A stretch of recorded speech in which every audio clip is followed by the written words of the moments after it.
SubhanAllah, Sheikh called an imam of a mosque as he was traveling between cities in Egypt, and he tells him to leave the mosque open for him for that night because he was going to arrive late and he was going to sleep in there. So SubhanAllah, this Sheikh, he arrives late to this mosque, he enters and he found all the lights on, and he sees a man in sujood behind one of the pillars, crying so profusely and calling out to Allah Azza wa Jalla in a weird way. So he's screaming out, Ya Allah, enough. Ya Allah, enough. Ya Rabb, all the doors have been slammed shut. Ya Allah, I've got no one but you, Ya Allah. Why have you forsaken me, Ya Rabb? Why don't you hear my cry, Ya Allah? So SubhanAllah, that the dua was dangerous. So the Shaykh said he was crying and calling out in such a way that even the sinner with a black heart would have broke down to the floor in tears. So the Shaykh looked at him and he noticed that these were not tears of someone who's done haram, who wronged himself, but rather someone who is in such a dire need that he's forced to knock on the door of the king, subhanahu wa ta'ala. So he waited until he finished, and then he walked up to him and he hugged him, and he asked him, why are you making dua like that? You broke my heart, but that dua, you should have more akhlaq, more adab with Allah Azza wa Jalla in your dua. So the man responds to him, Ya Shaykh, my wife has an operation at 9 a.m. in the morning that costs 15,400 Egyptian pounds, and I don't have a single pound in my pocket. He goes, I delayed the operation again and again and again while I went from organization to organization, from charity to charity, from family member to relative to friend to neighbor, and no one could help me with a single pound. So I left the mosque after Isha and walked to the streets like a crazy person, a majnoon, not knowing what to do until I found this mosque open. So I walked in, threw myself on the floor in dua as he found me. So the Shaykh looked at him and says, Wallahi, I have nothing to help you with other than to tell you, keep making dua, for verily Allah hears you and He will never reject you. So he left this man, went to the corner, went to sleep, and the man continued his prayer and his dua until the morning, until Fajr was called, and the Shaykh got up to lead the prayer. After the prayer, a man rushes up to the Shaykh and he tells him, Oh Shaykh, I just bought a unit upstairs 3 months ago, and I always follow you on TV. As soon as I heard your voice, I ran down to pray behind you, and I want to speak to you. He goes, Khair, inshallah, what's up? He said, I'm a businessman and I have a large factory, and I've gathered my zakat to pay ages ago. Every day I leave the house, my wife tells me, go pay the rights of Allah. I tell her, I don't want to pay it little parts here and there, I want to pay it all, one lump sum. So the Shaykh asked him, how much is your zakat? And lo and behold, his zakat was exactly 15,400 pounds.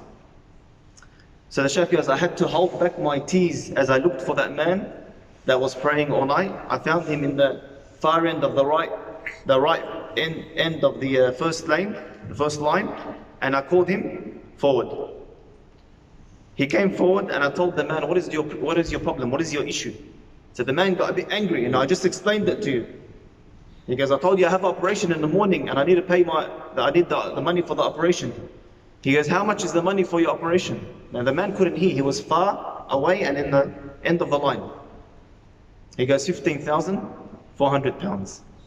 And then both of them broke down into tears, and the people stood there watching as they were hugging each other and crying. Two people who have never met before in their lives, and how Allah Azza wa Jal solved both their problems with each other, and they didn't even know each other. SubhanAllah, the dua, my dear brothers in Islam, the Prophet ﷺ, he makes a hadith about the dua, which is very amazing because of the way he worded the hadith. The Prophet ﷺ, he said, "Ad-du'a huwa al-ibadah." Pay attention to that, to the grammar in that. He said, the dua is the worship. He didn't say is a worship. It's as if Allah Azza wa Jal, to the Prophet Muhammad ﷺ, he summarized out every single worship that we can do into one. Ad-du'a huwa al-ibadah. The dua is the ibadah itself, and not a ibadah. The dua is my admission, is your admission that Allah is my Lord and your Lord. It's aqidah. It's my acknowledgement that all power and all might is in His hands. That nothing can be done without Him. That I need Him and He needs no one. And we know, wallahi, if the whole world got together, the whole world got together to give you $1 and Allah hadn't written it, you couldn't get it. Even if that dollar was right here on the table. And if the whole world got together to take something from me, the whole world, the hadith says the whole world and everything in it gets together to take something from me, and Allah hadn't written for it to be taken, it could never get taken. See, that sort of iman, that sort of connection with Allah, that dua, it gives me new peace of mind. It puts our hearts at rest and at ease. It relieves our stress. It gives us happiness, tranquility, rest, repose, security, contentment. It's much more than just whether Allah Azza wa Jalla answers my dua or not. You know, one of the, subhanAllah, I've heard that this was said by so many different people that I'm just going to say there's an athar out there that states, if Allah Azza wa Jalla answers my dua, I get happy. But if Allah Azza wa Jalla doesn't answer my dua, I get happy 100 times. So they asked him why. He goes, because the first one was my choice, the second was Allah's. When Allah chooses not to answer my dua, that's His choice. Maybe the first, He just, for my sake, He allowed me, for my choice, He allowed me to have it. SubhanAllah. You know, there's a dua, or there's a hadith, sorry, about dua that I don't think, no matter how much I explain here, I don't think any of us can really understand it. So that's if we think about it for a second and what it actually means. So the Prophet ﷺ, what did he say? He said, there is nothing, no action dearer to Allah subhanahu wa ta'ala than the dua. I'll repeat it. There is nothing dearer, any more valuable, more loved, more expensive to Allah without any comparison. There is nothing that's expensive or cheap for Allah than the dua. Think about that for a second. Why? Does that hadith even make sense? Does that hadith even make sense? Why is that the most dear thing to Allah? What's He getting out of it? My dear brothers in Islam,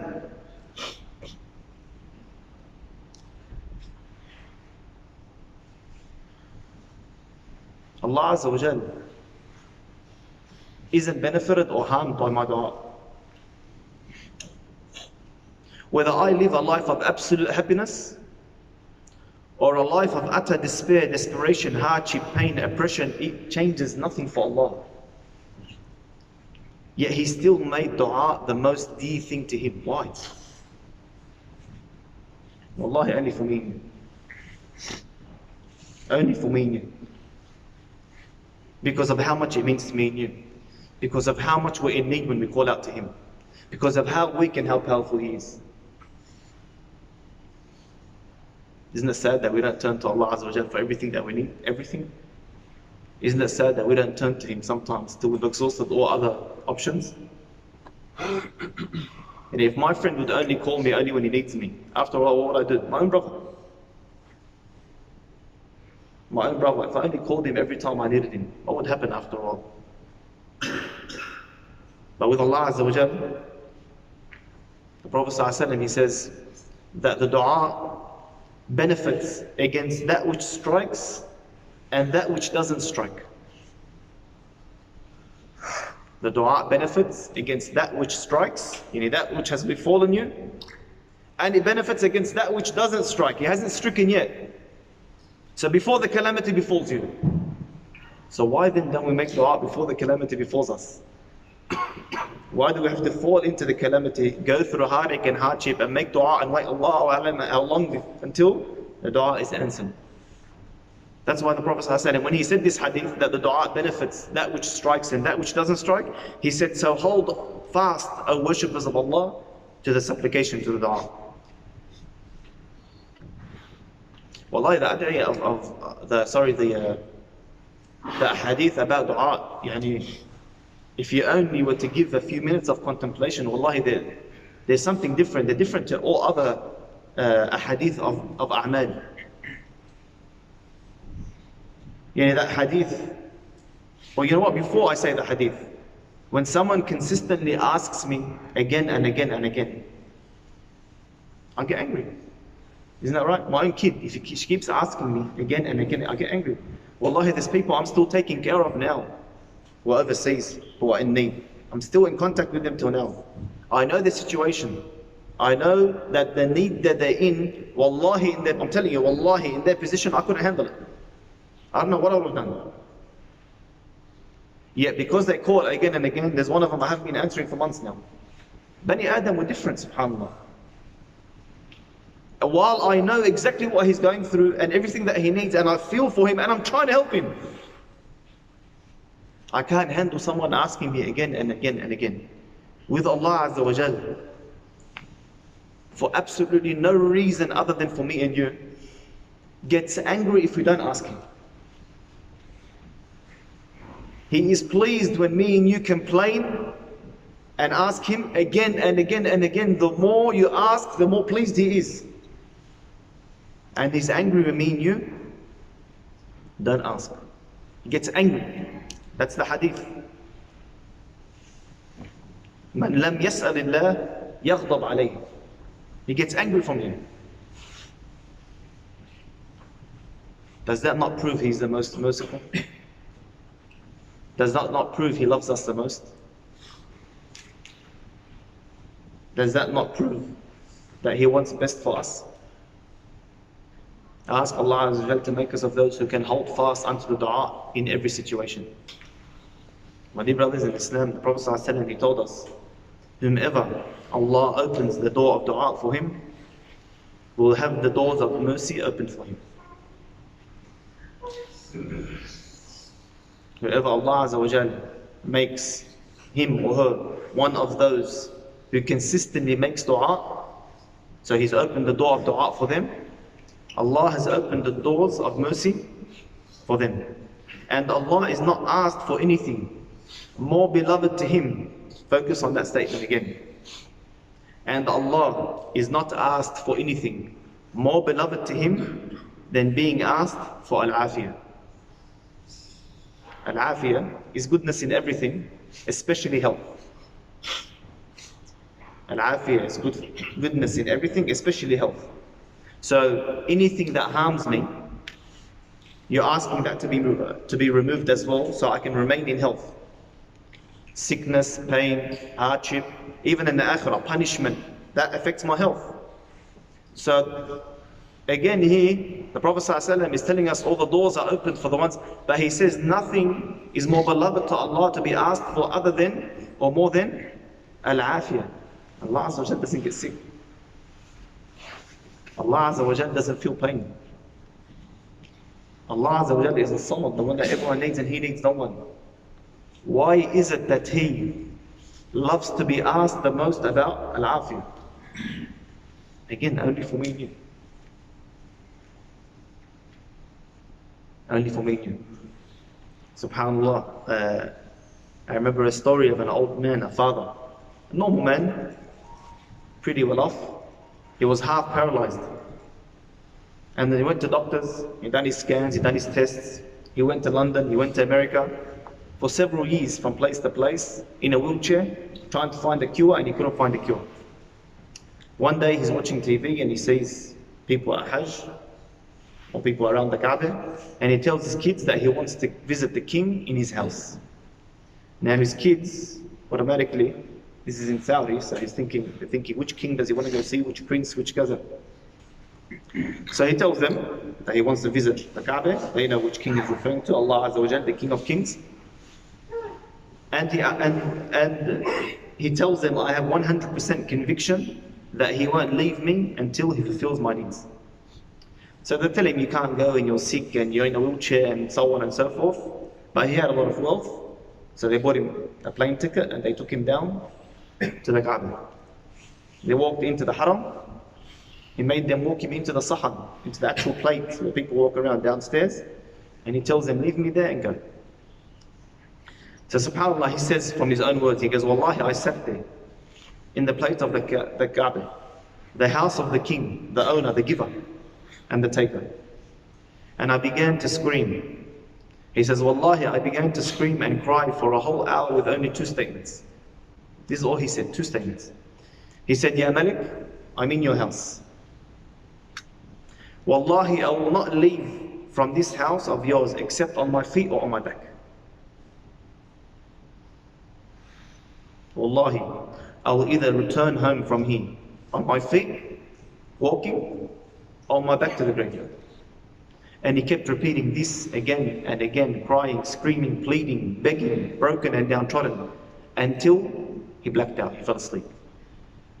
And in his sleep, he hears a voice saying, get up and walk. Get up and walk, get up and walk, get up and walk, get up and walk. He kept replying, get up and walk. So he stood up and he walked to the Kaaba. It was only when he actually reached the Kaaba that he remembered he was paralyzed, and he grabbed the cloth of the Kaaba and he screamed, Ya Malik, truly, verily, indeed, you have never let down the one who turns to you and the one who gives his affairs over to you. My dear brothers in Islam, the dua. I'm sure everyone here, sitting here, has experienced someone in the family, some relative, some friend, who will tell you an amazing story of how Allah Azza wa Jalla answered his dua. Why are we not making dua? Subhanallah, there's a hadith or there's an ayah in the Qur'an that says, وَقَالَ رَبُّكُمْ ادْعُونِي أَسْتَجِبْ لَكُمْ. And your Lord says, call upon me and I will respond to you. إِنَّ الَّذِينَ يَسْتَكْبِرُونَ عَنْ عِبَادَتِي سَيَدْخُلُونَ جَهَنَّمَ دَاخِرِينَ. Subhanallah. Pay attention to that verse. And your Lord says, call upon me. So what's he talking about here? Dua. Call upon me and I will respond to you. But then look what he says. Look what he says after that, and tell me, isn't that not amazing? He says, indeed those who disdain, who scorn my worship, yani they're too proud and arrogant to make dua, to do sujood, to do ruku'. Verily those who are too proud to worship me will enter hellfire disgraced. Have you noticed what Allah Azza wa Jalla did there? He says, call upon me and I'll answer you. Then he says, you know the ones who won't call upon me, who they are? They're the ones who are too proud and arrogant to worship me. They're the ones of hellfire. Why? Why does Allah Azza wa Jalla get angry if we don't make dua? The answer is very simple actually. When you don't make dua, indirectly it's as if you think you're self-sufficient. Indirectly it's as if we think we're self-sufficient, we don't need Allah. And that's very dangerous, subhanAllah. The Prophet ﷺ, he told us the most crippled of people, yani the most, the word he uses is ajaza. You know what ajaza means? The ajuz is someone that's old. Why? Because he's unable to perform many duties. If someone can't do something, they say ajaza an that specific thing. So he wasn't able. It's like someone who's crippled. So the Prophet ﷺ, he says the most crippled of people are those who are too incompetent to make dua. They're the ones who are going to live their entire lives unable to do many things. The most crippled of people. I'm sure we all have problems in our lives. And I can guarantee you only Allah can fix them. So make dua. I'm sure all of us suffer from a lack of motivation, from laziness, from inability to do certain things. Even in the deen itself. How many years have I been praying, but I still can't get up at Fajr to the mosque? I'm sure we're all lacking some sort of motivation. Only Allah can fix that, make dua. I'm sure we all have things that we'd like to achieve, things that we need to achieve, they're affecting our life, but we can't do it. Make dua. Every single person sitting in this room, young or old, has bad habits. Sometimes 10, 20, 30, 40 years and he still can't get over them. Only Allah can help, make dua. How many of us have addictions? It could be something as simple as entertainment. I'm not talking drugs straight away. It could be something as collecting cars. I don't know. How many of us have addictions that we try to stop again and again and again? How many people do we know that have addictions? Promises on top of promises, oaths upon oaths, that is going to stop it. Ruining my life, ruining my marriage, ruining my kids. You know how many people, you know how many kids, shabab, I know, that what they're going through is a direct 100% result of what their parents are doing. Their kids are on the path to Jahannam because 100% of their parents. Only Allah can help make dua. How many of us have anger problems? We just don't have the patience. Character flaws, anxiety, depression, whatever it is. Only Allah can help make dua. How many of us have important people that are misguided? Sometimes our own kids, our own parents. Imagine that. You know your parents, your mother, your father, they're on the way to Jahannam. Relatives, friends, people that are important to me, people that I actually worry about, that need help. If we really care about them, make dua. Are we scared that we die in a bad way? Man, the greatest of scholars used to wake up in the middle of the night crying, scared that they'll have a bad end.